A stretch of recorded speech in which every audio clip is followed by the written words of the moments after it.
ఏ కాలం ఎప్పుడో తెలియదా? వానాకాలంలో సీఎంగా ఉన్నదే నువ్వు, మా వల్ల కరువు వచ్చిందంటావా? 80,000 పుస్తకాలు చదివిన మేధావితనం ఇదేనా? కేసీఆర్ పై సీఎం రేవంత్ ఫైర్. కేసీఆర్ పాపాలకు వానాకాలంలో వరుణుడు కూడా భయపడ్డాడు. 10 ఏళ్ల తర్వాత ఆయన ఫామ్ హౌస్ దాటినందుకు సంతోషం. కరువుతో పాటు 7 లక్షల కోట్ల అప్పులు ఇచ్చిపోయిండు. కేసీఆర్ రద్దయిపోయిన 1000 రూపాయల నోట లాంటోడు దోపిడిని కప్పిపుచ్చుకోవడానికి టక్కుటమార విద్యలు ప్రదర్శిస్తున్నాడు. నాడు మా పర్యటనలు అడ్డుకుంటే నేడు కేసీఆర్ టూర్కు భద్రత ఇచ్చినాం. మందు కళ్ళు తాగినట్టు కేటీఆర్ మాట్లాడుతున్నారని విమర్శ. ఈ నెల 6న తుక్కుగూడలో కాంగ్రెస్ సభ, అక్కడే మేనిఫెస్టో విడుదల చేయబోతా ఉంది. వానాకాలంలో అధికారంలో ఉన్నది కేసీఆర్ అని, అప్పుడు వర్షాలు పడకపోవడంతోనే ఇప్పుడు కరువు పరిస్థితులు వచ్చాయని సీఎం రేవంత్ రెడ్డి అన్నారు. కేసీఆర్ చేసిన పాపాలకు అప్పుడు వర్ణదేవుడు కూడా భయపడి పారిపోయాడని వ్యాఖ్యానించారు. మీ పాలనలో 2023లో వానాకాలంలో వానలు పడకపోవడంతోనే ఈ ఏడాది కరువు పరిస్థితులు వచ్చినాయి.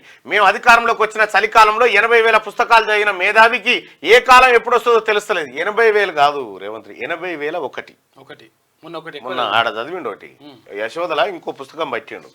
80,000 పుస్తకాలు చదివిన మేధావికి ఏ కాలం ఎప్పుడు వస్తుందో తెలుస్తలేదని విమర్శించారు. కాంగ్రెస్ తో కరువు వచ్చిందంటూ కేసీఆర్ చేసిన కామెంట్లకు సీఎం రేవంత్ కౌంటర్ ఇచ్చారు. కరువుతో పాటు 7 లక్షల కోట్ల అప్పులను వారసత్వంగా కేసీఆర్ ఇచ్చిపోయారని మండిపడ్డారు. 10 ఏళ్ల బీఆర్ఎస్ పాలనలో 100 ఏళ్ల విధ్వంసం జరిగిందని ఆయన అన్నారు.